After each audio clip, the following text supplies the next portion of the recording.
Bienvenidos a Caretísima Ciudad, en este otoño que a juzgar por estos últimos días se ha producido este otoño ventoso, ¿no? No puedo dejar de decirles que existen varios vientos en el mundo, como el Fohn en los Alpes y el Sonda en la Argentina y precisamente en nuestra región.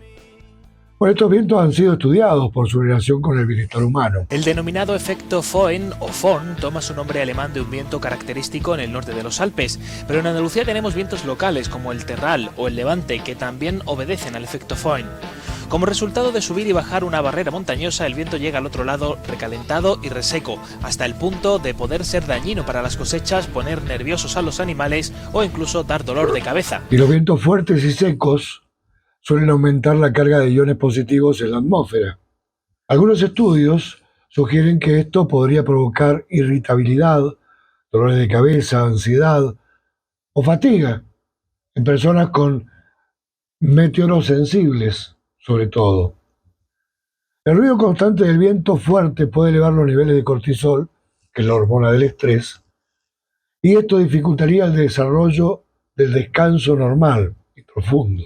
El Sonda es un viento típico del oeste argentino, que desciende a sotavento de la cordillera de los Andes. Se caracteriza por ser un viento persistente que proviene del oeste, con ráfagas intensas, cálido y extremadamente seco. Recibe su nombre por el Valle del Sonda, ubicado al sur de la provincia de San Juan, pero puede originarse desde la cordillera patagónica hasta la cordillera norte, y es más frecuente entre mayo y noviembre. Su origen tiene lugar en el Océano Pacífico, cuando vientos intensos y cargados de humedad logran avanzar sobre las laderas occidentales de la cordillera. El aire húmedo se ve forzado a ascender y todo el vapor de agua que contiene se condensa gradualmente, generando nubosidad y precipitaciones sobre el territorio de Chile. Una vez que el aire llega a la cima, la diferencia de presión a ambos lados de la cordillera genera un aumento en la velocidad del viento, que se precipita hacia Argentina arrastrando polvo y tierra de la ladera. En este descenso también se produce un calentamiento de casi 10 grados centígrados por kilómetro, debido a la compresión que experimenta el aire cuando disminuye su altitud. Por estos motivos, cuando llega el Sonda, es posible experimentar un rápido y repentino aumento de la temperatura junto a una disminución de la humedad y visibilidad debido a la tierra en suspensión. Los eventos Sonda pueden causar problemas en la salud, daños severos en edificios, caída de árboles, inicio y propagación de incendios, erosión de suelos y destrucción de cultivos. Además, es una amenaza para la navegación aérea. ¿Cómo nos cuidamos de los efectos del Sonda? Cerrando la casa lo más herméticamente posible, colocando trapos húmedos en todas las aberturas, reduciendo al mínimo nuestra permanencia en el exterior, tomando duchas de agua fresca y si se debe conducir, hacerlo con mucha precaución. Tiene efectos positivos el viento, con lo que tiene que ver con el impulso de las turbinas eólicas, reduciendo la dependencia de combustibles fósiles. Es beneficioso porque el viento justamente ayuda a estas turbinas. Y en los deportes, como la vela, el windsurf o también el parapente, una de las características del viento más importantes es cómo se comporta en el ciclo natural. Bueno, transporta humedad y polen, favoreciendo la polinización y ayudando al equilibrio climático. Hoy tenemos un programa en el que hablamos del archivo documental de nuestro sur mendocino. Además, tendremos energías renovables, una nueva sección, patrocinadores y algunos mensajes parroquiales.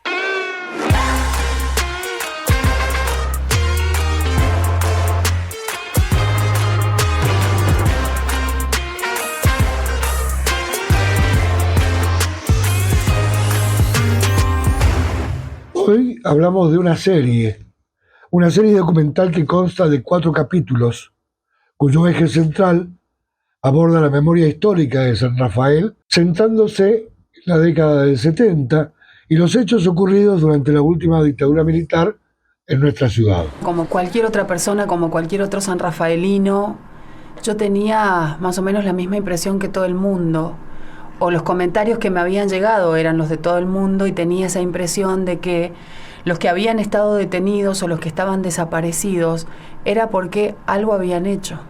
En definitiva, lo que todos comentan, lo que todos dicen. Y lógicamente que cuando llegó el momento de interiorizarme de cuál era la historia, a sabiendas de que iba a tener que cubrir el primer juicio por delitos de lesa humanidad, lo primero que sentí era que tenía que involucrarme un poco más con esas historias y tenía que saber un poco más, porque lo que llegamos a conocer a través de los libros siempre es como muy parcializado, o no conocemos la verdadera historia o la parte humana de esas historias. Y otro de los grandes aspectos que creo que San Rafael necesita saber es cuán diferentes éramos. En el programa de hoy, Noelia Nieto nos va a comentar sobre su realización que vincula el pasado militante y personal de la época con la actualidad de los primeros juicios por delitos de lesa humanidad realizados aquí en nuestro departamento. El documental es notable porque contiene entrevistas realizadas en la cárcel a dos de los condenados a cadena perpetua en San Rafael, un teniente coronel y un ex jefe de la policía de Mendoza. Acá la sociedad sanrafaelina tiene muchos desaparecidos, muchos detenidos desaparecidos en relación a la población que tenía en ese momento. Es una cifra grandísima. Y eso, lo que hay que tener claro es que es un golpe a toda la sociedad sanrafaelina, no solamente a la militancia. Porque el que no milita, ¿no es cierto?, que no tenía militancia, ¿no es cierto?, no se iba a animar, ¿no es cierto?, ni a pedir un aumento de sueldo, porque estaba la amenaza de que el que pide algo, que el que lucha, le pasa eso. En la apertura del programa vimos algunos fragmentos del documental, del capítulo 1 en realidad, del documental Latente, que luego, el 19 de mayo, vamos a estrenar aquí, en SUMEC, nuestro canal.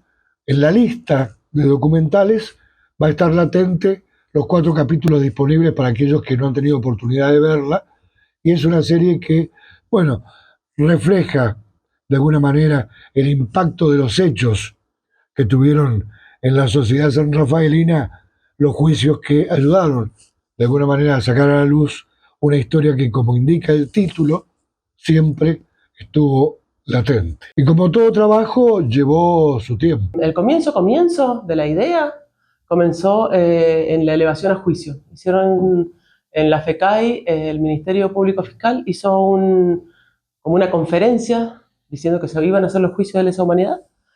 Y en ese momento me enteré cuál había sido el grado de trabajo de la dictadura en San Rafael. Porque, bueno, no se conocía, por eso se llama latente en realidad, porque no se conocía lo que estaba pasando y habían testimonios que llevaban a tener que realizar un juicio para que se hiciera justicia acá por eso, por delitos de lesa humanidad. Entonces comienza ahí y en ese momento que yo habíamos hecho nada más que ficción, bueno, habíamos arrancado con la tele, pero habíamos hecho solamente ficción. Dije, esto se tiene que contar de alguna manera, y dije, ¿cómo? Y bueno, digo, la manera documental. Y comienzan los juicios, empiezo a participar de los juicios, me comunico con una locutora periodista de LB4 que iba a seguir todos los juicios. Entonces le pregunto si ella que iba a estar todo el tiempo, si nos podíamos encontrar para que me fuera contando qué iba pasando en los juicios. Cada vez que podía me iba con la cámara, una cámara prestada, me iba a cubrir pedacitos de lo que fue. Y después sí la sentencia.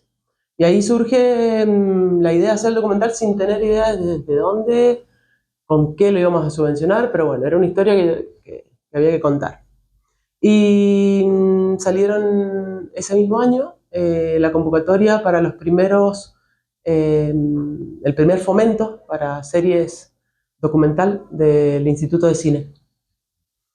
Entonces fue como decir, bueno, hay que hacerlo, ya teníamos la posibilidad. Entonces escribir, presentar proyectos en el Instituto de Cine, y ahí arrancar con todos los requisitos y aprender a hacer un proyecto y aprender a todo, a hacer documental también. Este trabajo es considerado una pieza fundamental para entender la historia de nuestro departamento, o por lo menos la historia reciente de nuestra comunidad. La manera de encontrar cómo contarlo lo pensamos más cronológicamente, pero el primer capítulo es un contexto latinoamericano, argentino y local de lo que fue las dictaduras en Latinoamérica. Plan Cóndor, entonces hubo todo de dónde viene.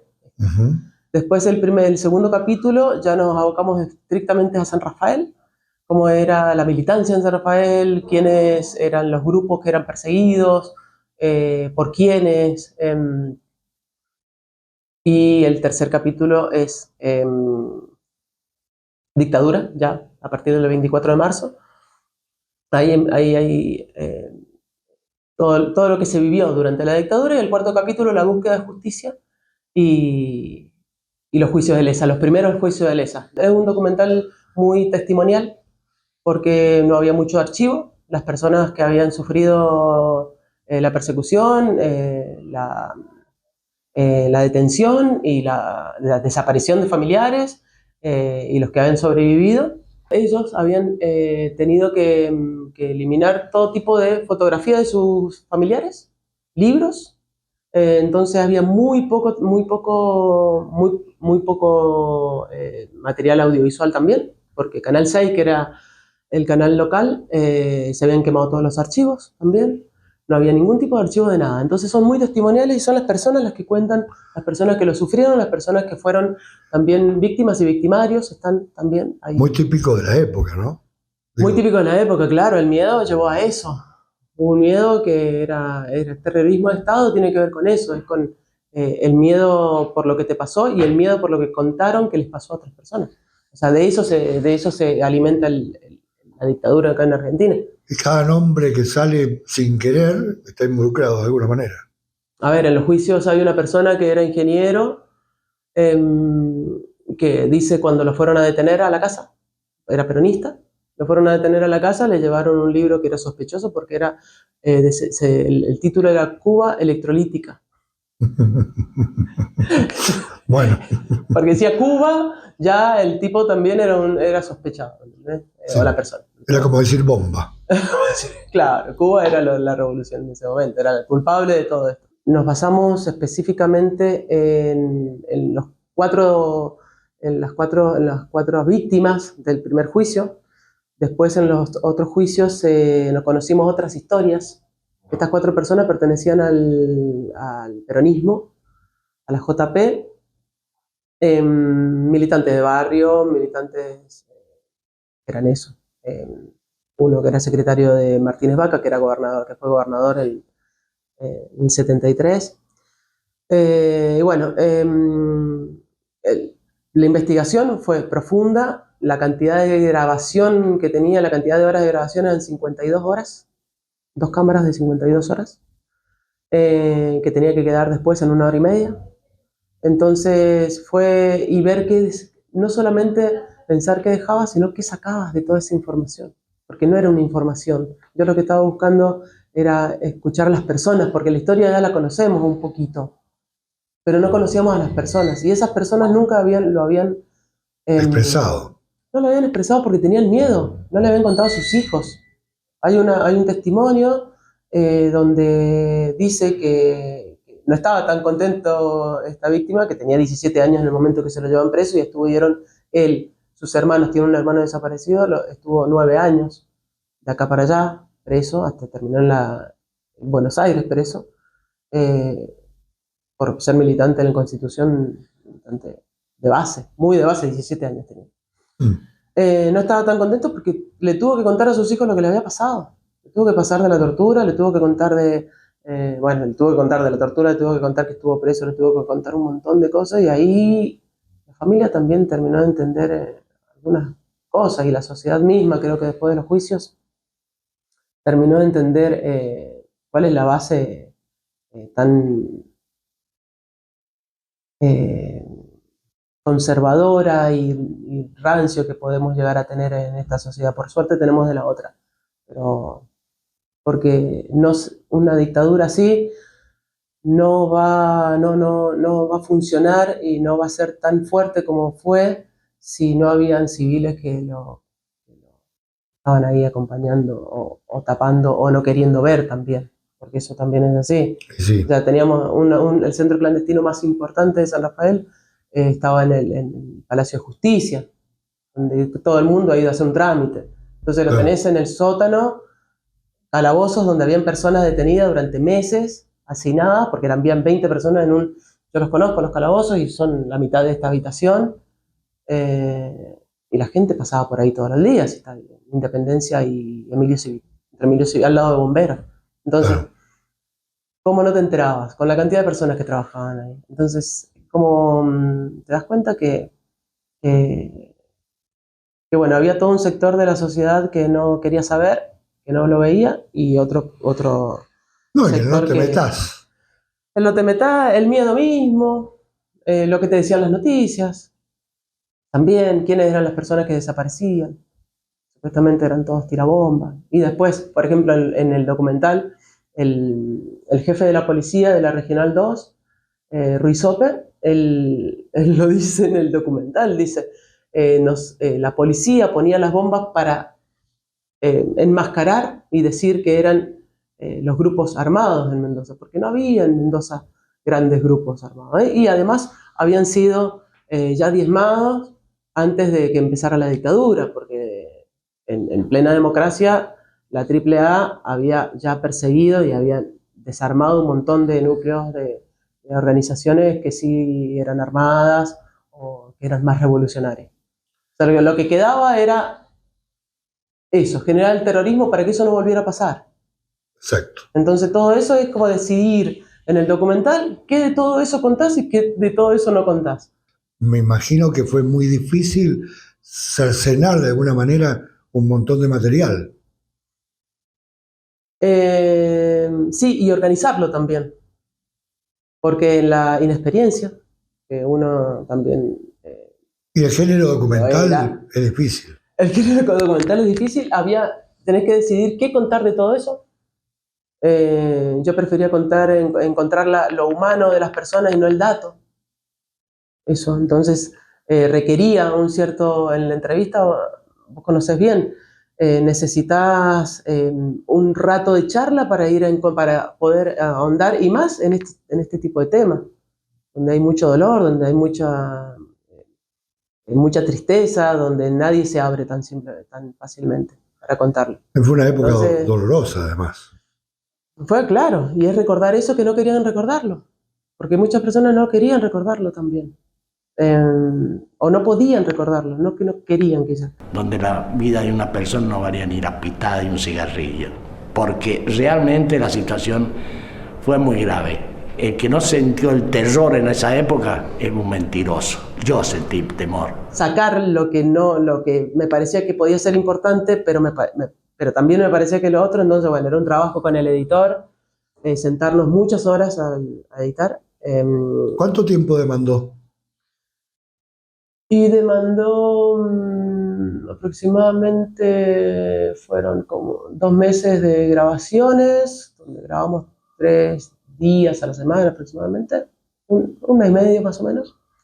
La edición, teníamos tiempos, porque el Instituto de Cine te pide entregar a cierto tiempo, y entonces teníamos que sí o sí hacerlo en determinado tiempo, claro. cumplir con esos tiempos. Entonces fue era un mes y medio de grabación, fueron varios meses de escritura, pasar por varios filtros con jurados, donde al final terminamos ganando, y en Mendoza viajar y todo eso. Y después la post debe haber sido 2 meses de post. Y bueno, eso, y después lo demás ya corría por parte del Instituto de Cine, que era la difusión. Sí, hicimos muchas presentaciones, pero después, bueno, los canales de televisión estaban en las plataformas, pero eso ya se encargaba el Instituto de Cine. Se vio en muchas provincias. Igual, de todas maneras, era un material muy, muy local. Yo lo pensé, siempre lo pensé, por eso se llama latente, y no ahonda mucho en la historia. Porque quería que fuese visto en las escuelas, quería que fuese visto en los lugares donde nadie conocía la historia. Y como Después, un para gran profundizar, sentido, hay un montón más para profundizar. como un Además, sentido de pertenencia, digamos. sí, entonces, pero lo que pasó muy, muy loco es que en muchas ciudades de distintas provincias dijeron, eso es lo que pasó en mi ciudad. Y siempre conocemos lo que pasó en Buenos Aires. Por eso es tan importante todos los fomentos del interior del país, no, de las provincias, el fomento para que produzcamos y contemos nuestra propia historia. Porque si no viene alguien de Buenos Aires, te cuenta vos la historia desde su punto de vista, desde su núcleo Sí. Buenos Aires centrista. Entonces, por eso es tan importante. Y sí, me hubiese encantado que se viera mucho más, pero hice presentación en Buenos Aires, hice presentaciones en Mendoza. Hicimos varias presentaciones acá, estuvieron en varios canales locales no me dieron mucha bolilla, porque no era el momento, porque no era una temática que importara, porque no sé qué, porque la grilla no sé qué, entonces la verdad que no se vio en los canales locales, casi así estuve de que estuviera en Canal 6 y así de que estuviera en 700. Con máscaras o sin ellas. Caretísima ciudad. Ágata, tu estadía exclusiva en Valle Grande. Un lugar de ensueño para relajar y disfrutar. Montaña, agua y paz. Contacto +54 9 260 466 81 53. Le Parfum Fragancia. Tester Originales diseñador. Perfumería árabe, directa de Dubái. Chile 211, segundo piso, oficina 2, San Rafael, Mendoza. ¿Buscas comprar una propiedad en San Rafael?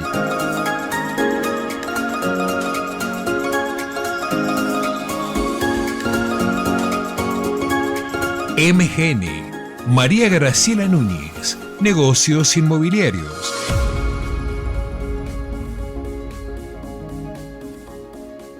Letras y flores hechas a mano. Mona Creaciones.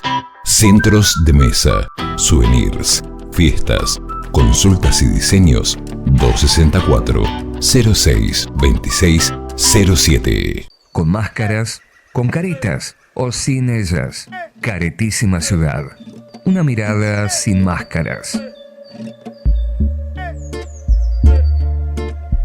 El viernes 15 de mayo este documental será presentado en la Facultad de Ciencias Aplicadas a la Industria. Y el 19 de mayo estrenaremos aquí en Sumec TV, en la lista documentales, Latente, los 4 capítulos para aquellos que, bueno, no tuvieron la oportunidad de verla, la vean. El primer capítulo se estrena el 19 y sucesivamente todos los martes irá estrenándose un capítulo nuevo. Quiero decirles también que este material, bueno, ha sido exhibido en charlas, en debates y en proyecciones que tienen que ver con las escuelas y los distritos. Todos los años hay algunas presentaciones. Me invitan de alguna escuela, me invitan del IE, acá en el IPA estuve el anteaño pasado. Hemos hecho varias presentaciones. Y además, charlas con estudiantes. Mostrarlo, que en realidad es la idea del documental en sí. Juntarnos a charlar y si podemos invitar a algunas personas que participaron del documental, ya es ganado. Claro. Para mí es ganado. Es más, fue ganado la primera vez que lo presenté en la organización La Poderosa en el barrio Constitución, porque yo que no pertenezco al barrio Constitución, estaba contando una historia de ellos. Bien, claro. Entonces, que no pertenezco, pero pertenecía porque estaba en esa organización. Pero, por suerte, pude contar algo que no se sintieron por fuera. Eso estuvo bueno. Ver que y empezaban a recordar, mira esa calle, mira esa persona, mira ese vecino, mira lo que le pasó al vecino, vivían al lado. Claro. No sabía. Entonces, bueno. Entonces, ahora vamos a hacer una presentación más, los 50 años de la dictadura. ¿Esto es el 14 de mayo? El 15 de mayo, es viernes, a las 18 horas en la FECAI, Bernardo Irigoyen 375. Bueno, hay una presentación, lo realiza la municipalidad, lo realiza... no me acuerdo. El área de cultura. No. Bueno, una nueva presentación el 15 de mayo. El 15 de mayo vamos a estar en la FECAI. Me invitan desde la Dirección de Comunidad, Familia y Derechos Humanos de la municipalidad. El 15 de mayo a las 18 horas en la FECAI. Bernardo Irigoyen 375. ¿Entrada libre? La entrada es libre. Invitamos a las personas que lleven un alimento no perecedero para donarlos a comedores locales. Bueno, muchas gracias, Noé. Gracias, Juanjo. Muchas gracias. ¿Algo más que vamos a ver de Noelia Nieto, realizadora de documentales? No, ¿O directora? No. Me parece que la experiencia del documental fue muy ardua. Me gusta mucho el género documental. Me gusta más hacerlo que verlo. Me parece que hay historias que tenemos que contar, más que si lo sé hacer o no lo sé hacer, como era una obligación hacerla, eso siento. Porque si no, no sé si alguien más lo contaría. Ojalá que alguien más lo cuente y desde otra perspectiva y a esta altura con mucho más conocimiento de lo que sucedió. 1000 cosas las haría de nuevo, pero me parece que para ese momento y en esa situación estoy contenta de lo que quedó. Así que bueno, eso, nada más. Muchas gracias, Noé. Gracias. El aviso parroquial de hoy tiene que ver con que a esta hora debe estar terminando en el IPA una charla académica sobre la educación en tiempos de la dictadura. Ahora les presento esta nueva sección, Energías Renovables. Energías Renovables es una experiencia transformadora que integra terapias holísticas, prácticas de sanación y herramientas de crecimiento personal. El Ayurveda es la medicina tradicional de la India con una antigüedad de 5.000 años. Uno de los pilares de la medicina ayurvédica es la alimentación. Es fundamental. La alimentación es casi como un medicamento si lo vemos desde el punto de vista ayurvédico, porque teniendo una buena alimentación acorde a las constituciones, que es algo que vamos a ver más adelante, ayudamos a prevenir un montón de enfermedades.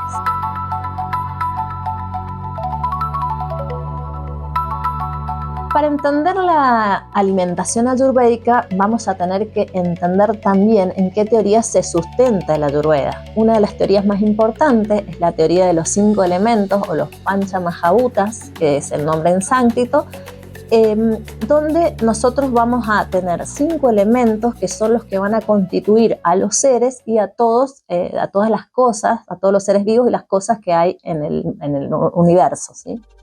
Tenemos el aire, el éter, la tierra, el fuego y el agua. Otra de las teorías que sustenta la Ayurveda es la teoría de las cualidades, donde hay 10 cualidades que caracterizan tanto a los seres vivos como a los elementos del universo, que tienen que ver con las características básicas como por ejemplo la temperatura, el frío, el calor, la viscosidad, la suavidad o la rugosidad, tiene que ver con el peso, ¿sí? Con la liviandad. Y así esas características tienen que ver con la descripción que vamos a hacer posteriormente de los alimentos y de las constituciones psicofísicas. Otra de las teorías que tiene que ver con el Ayurveda es la teoría de las gunas, que se refiere a un plano más sutil. Las gunas son 3, sattvas, rajas y tamas.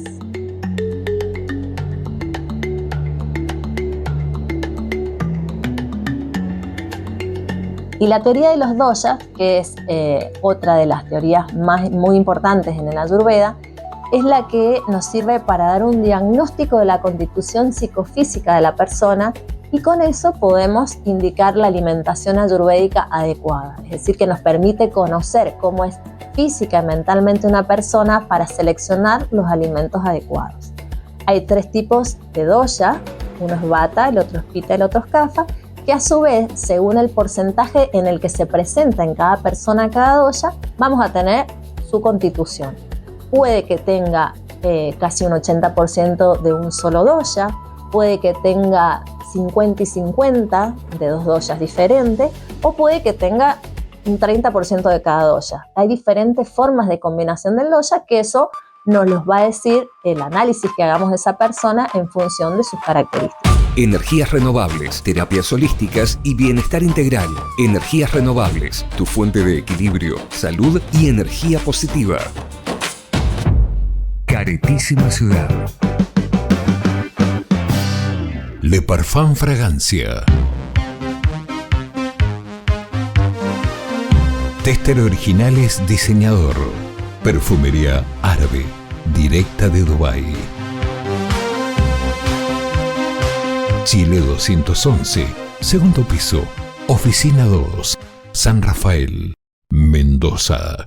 Ágata, tu estadía exclusiva en Valle Grande. Un lugar de ensueño para relajar y disfrutar. Montaña, agua y paz. Contacto más 54 9 260 466 81 53. ¿Buscas comprar una propiedad en San Rafael?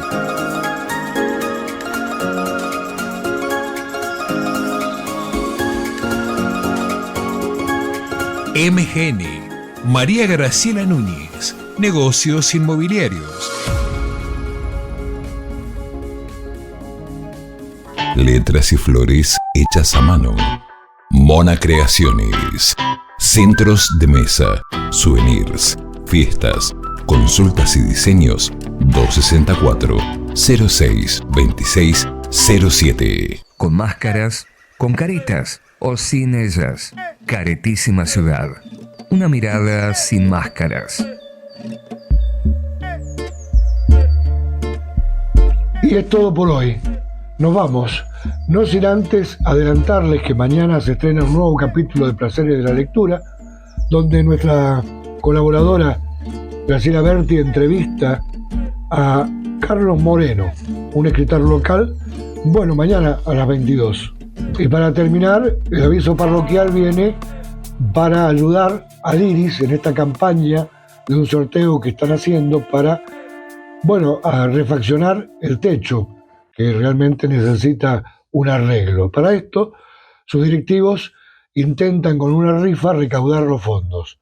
Ya se sorteó la primera moto, quedan dos, una en mayo y otra en junio. Hay que aprovechar de conseguir sus números y apoyamos a esta institución que tiene que ver con la inclusión en nuestro querido departamento. Muchas gracias y nos encontramos el próximo viernes aquí en Sumec TV.